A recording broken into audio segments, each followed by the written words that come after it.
This is the Your Money Hour podcast, sponsored by Upstate Essential Solutions. If you need help with accounting and taxes, contact me at dakotagretti.com.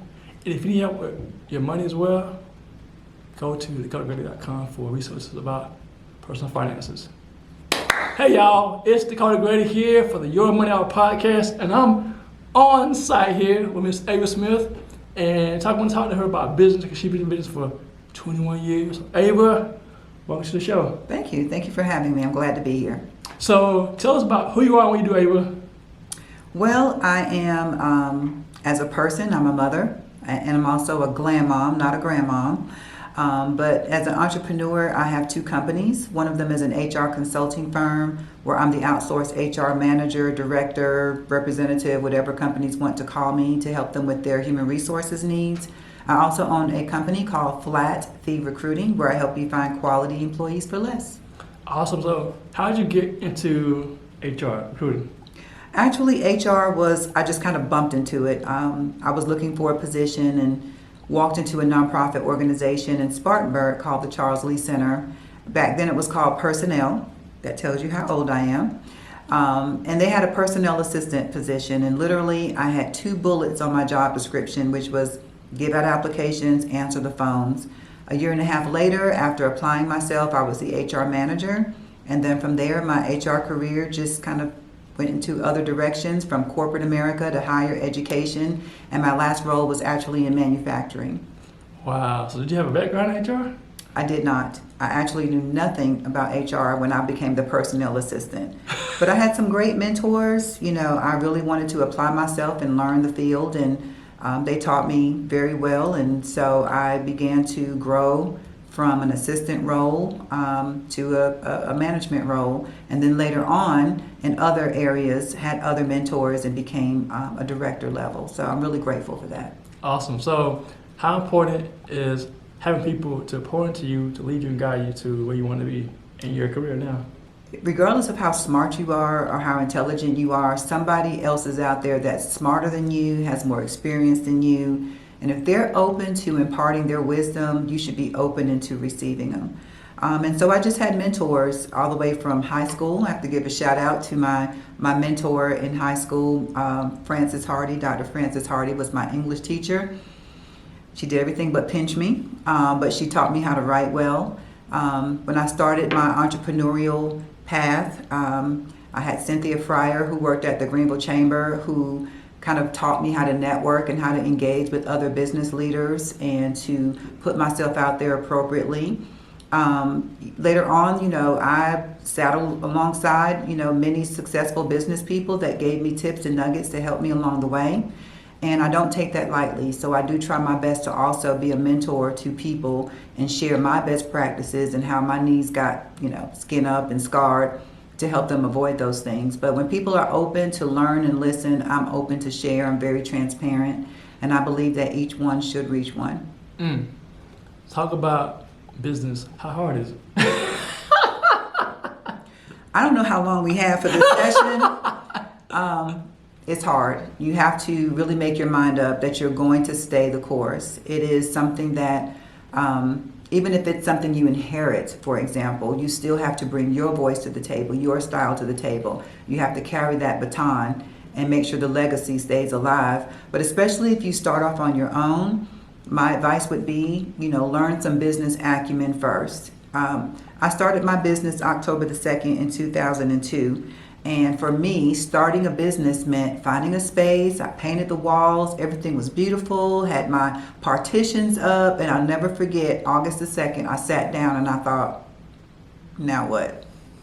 I had no idea where to start or how to begin. And so I learned some lessons the hard way. It took a lot of time away from what could have been a more successful run. I don't discard that. You know, the Bible says, you know, despise not the small things. So I learned some big lessons in the small spaces that I was in. But my advice to you is, you know, there's too much out there, too many people willing to share, too much educational information for you to not first learn about business so that you can set yourself up. Everything from, is this the right time to leave my full-time job?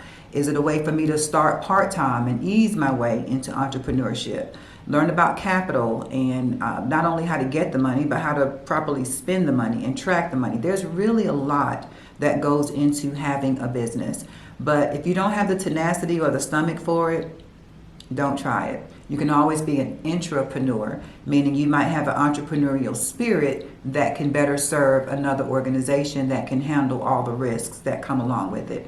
But if you really feel like you're called to be an entrepreneur, just, be smart about it, stay with it, and hopefully in 21 years you'll look up like I have and said, so far it's been worth it. So this year is year 21.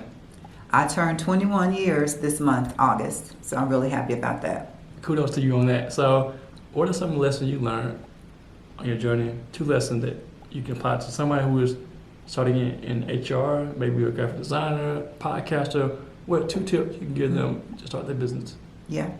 So I would say if you want to get into the field of HR, you need to understand that although you may end up with the book knowledge, and you should get the book knowledge, it's kind of a double-edged sword. Some companies won't hire you because you don't have experience, but you can't get experience because companies won't hire you. I have consistently used my business as a mentorship pod for people that want to get into the industry. I have colleges that offer externships, and so they actually give college credits to individuals that are either in their HR degrees or their business degrees. They come in for about 12 weeks. They learn a lot. From there, they're able to put that on their resume, and that helps them to get their foot in the door. I've also had people, though, that really took it serious and said, hey, I will be a volunteer. I will come in and sit at your feet and learn from you just because I want to get that hands-on experience. And I've let those people come in as well. So I'm very open to extending some experience to others to help them. I've had people leave and they're running recruiting firms, or they're an HR director at Gerber Manufacturing Company. I have a lot of success stories behind that. But again, it's that each one reach one mentality. So in HR, just remember, it's a field that once people get that job, they don't tend to leave till they retire. So it's important to get some type of experience to get your foot in the door. Generally speaking, regardless of what you want to do or what you want to be, tap into not just your passion. That was a mistake that I learned the hard way. I'm very passionate about 10 things. The problem is all of them are not my purpose. So while you might want to be passionate about what you do, you still have to align yourself with your purpose, because your purpose will make the way. Now, if you can be passionate about your purpose, then that's added gravy. It's cherry on top of the cupcake. And that means that you'll love what you do and you'll do what you love. But narrow it down to your purpose. What am I here for? What is the answer I'm supposed to solve? That way you're not only helping yourself, but you're helping others. It can be your community. It can be your family. I'm sure you talk about generational wealth and things like that, but entrepreneurship can also change generational mindsets. You can eliminate the word they. That kills me. They are not going to let you do this. They don't want, well, who is they? You can create your own path and not worry about they. So I would just say my 2 pieces of advice would be get your foot in the door in a reputable company, build your resume regardless of what path you want to take. Make sure that you're getting good information, align yourself with quality people that have integrity, and align yourself with your purpose. If you do those 2 things and you keep the faith and you have tenacity, you will go far. Wow. I like that part about the purpose, because you can make a lot of money, hate what you do, or you can make a lot of money, love what you do, and you feel like you're empty, right? Mm-hmm. So you mentioned earlier networking. Talk about how important that is. Yes. You started Kaleidoscope, which is networking for African Americans in Simpsonville, South Carolina, correct? Mm-hmm. So the Kaleidoscope initiative that I helped to launch through the Simpsonville Chamber is a program that's designed for minority-owned and women-owned businesses. And again, it's that each one reach one mentality. So I did not even realize the power of being woman-owned or minority-owned, and that I was a double threat by being both. But I didn't know the benefits out there for those demographics. There are government contracts that are set aside for individuals that meet the right criteria, state contracts, and even corporate and private businesses. They want to have a diverse supplier chain. The problem is sometimes they don't know where to find us, and we don't know how to find them. So it's important to be a part of initiatives that teach you how to leverage that category that you might hold, but to also understand how to gain access. So I started out in the MBA program at the Greenville Chamber of Commerce. I was in the initial cohort and stayed there for about 3 years, learned a lot of business acumen to help my company grow. But I learned a lot about minority supplier diversity. So when I joined the board at the Simpsonville Chamber, I decided I wanted to continue that path because I've done it on my own as a diversity practitioner as well. But I wanted to formalize a way to be a bridge and bring people to another chamber in the upstate, but to also bring those conversations to the table and build capacity for all of us. So Kaleidoscope is a diversity initiative. We actually have a summit coming up October the 18th. So if you're interested, reach out to me in regards to that. But it just speaks again to that each one, reach one. So going back to the MBA program at the Greenville Chamber, I'm now a business coach. So it's gone full circle where I was just sitting there like, should I even be in business? To now helping people stay in business. So the more you learn, the more you grow, and the more you can turn around and help that person coming behind you. Being in HR with the pandemic and now we're back in, I guess, full mode service outside. How challenging is it for businesses now to find good help? So if you asked me that in 2020, I would have said you can't find help. 2021, it was, you're gonna find a little bit of help. 2022, it's like, okay, we can get you some help if most of the jobs are work from home. I would say in 2023, Flat Fee Recruiting has been successful in helping companies find quality people.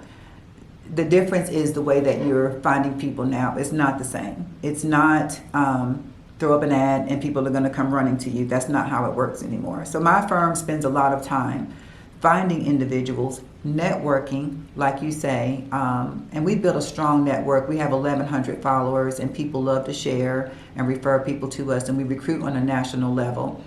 But it's all about making sure that you're building relationships, not just for your business so that you can get contracts, but you have to build relationships to make sure that you can find the people to sustain it.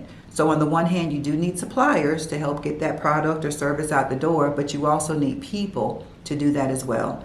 So what I love about my company is the fact that it's HR driven. So it's not just somebody that decided to have a recruiting company. My processes include HR practices so that not only do you have an employee, but you reduce your turnover rate. So in answer to your question, also, once you find quality people, you have to make sure that your organization is one that retains people, because you don't want the other company to steal them.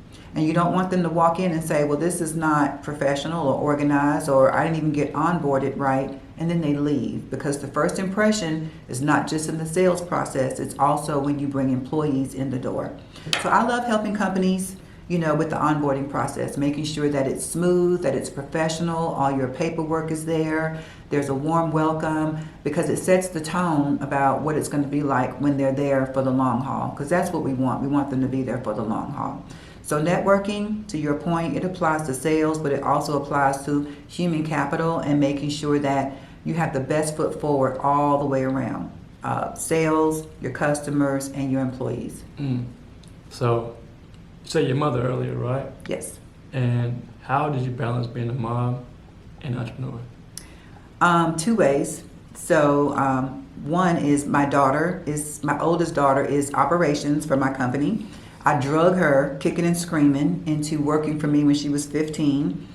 We laugh about it because she hated it, didn't understand why I made her do the tedious tasks, including cleaning the bathroom. But I drug her to chamber events and networking events, and she just thought I was the worst mother in the world.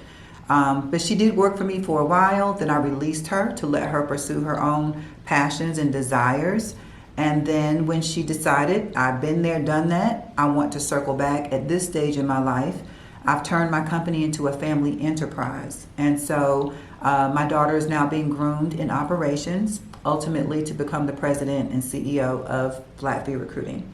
The other two, different children, and that's something you have to remember, is that we're all different. I have my youngest daughter who is 20 and she's figuring it out. I have my son who was creative in his DNA from the time he was born. So he is not type A. He's not going to sit at a cubicle. He's not going to do some of the things that myself and my oldest daughter will do. He's into music and drawing and videography and all those things that bring stories to life. And we need that. We really need that. So I had to make sure that I attempted to balance the needs of all of them because they were different instead of trying to squeeze everybody into the same parental approach. Do I feel like I gave them enough time? I don't. And most of the time as an entrepreneur, that's the way you're going to feel. Do I feel like fast forward, I have built a life where I can then support them in their adulthood in a way that I wouldn't have been able to if I didn't have a business? Yes, I can say I did that. So fight the guilt, fight the shame. There's no perfect parenting when you're an entrepreneur. Do your best. Expose your children to entrepreneurship. They may not be an entrepreneur, and that's fine, but at least they know what the options look like. And if you feel like you want to expose them, start them off young. Start them off young. Other cultures do it every single day. They come to work, they sit there, they do their homework, they watch their parents work. Sometimes you may go into a restaurant or a store and you got a whole 12-year-old checking you out. That's the approach that they do to bring that generational mindset. That child may not stay in the company business, but at least they know about it. So parenting and entrepreneurship can be very difficult. Just do the best that you can. Wow, great. How challenging is it being a black woman in this field? Because I'm sure HR is probably white, female dominated, I assume, right? So really across the board, there's disproportionate numbers when it comes to women to males, women of color to everybody, women of color to white females, and the whole 9 yards. What I've always done is just brought my whole self to the table.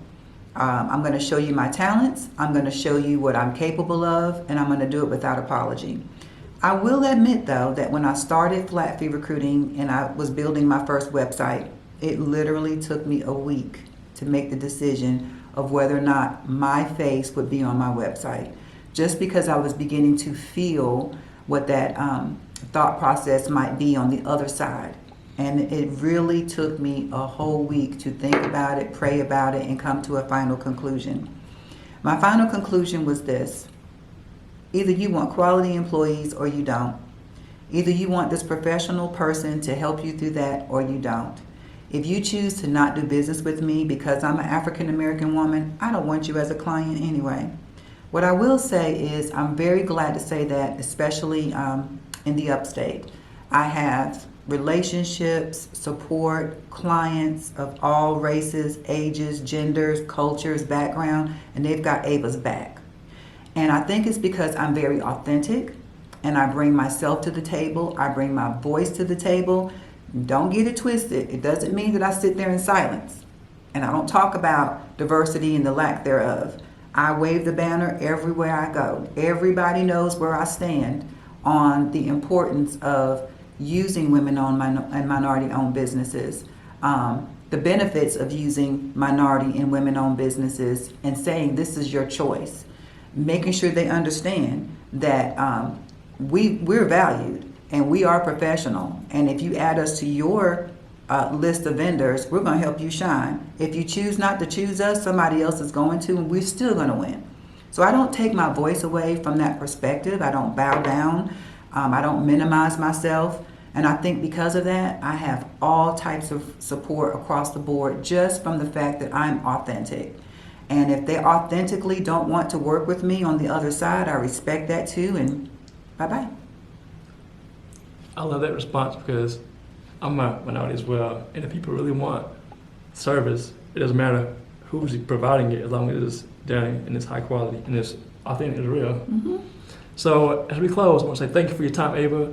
What can you lead the audience so they can apply to their lives, either finances, I know you said that's not your thing, or motherhood, entrepreneurship? Thank you for joining us. Get the floor. Yep. I would say be true to yourself, but be very self-aware. And when you're self-aware, I want you to take the time to step back periodically and assess who you are at that time. When you become an entrepreneur or when you pursue your passion, you change.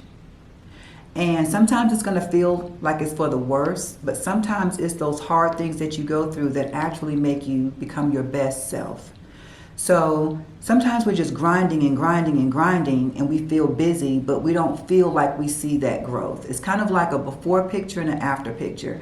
When you're working on yourself and you see yourself all the time, you may not see those slow changes that are happening to you as a person. But if you look at that before picture and that after picture and that same bikini, you're like, ooh, that love handle is a little less, or, you know, I'm toning up. I see that one muscle. So give yourself some credit, give yourself some grace. Make sure that you assess yourself so that you can celebrate your wins. They don't have to be huge wins. They can be the smallest of wins. A win is a win. So just strive, stay focused, don't give up, listen to the right voices, apply yourself, be yourself, and I believe that you'll be successful.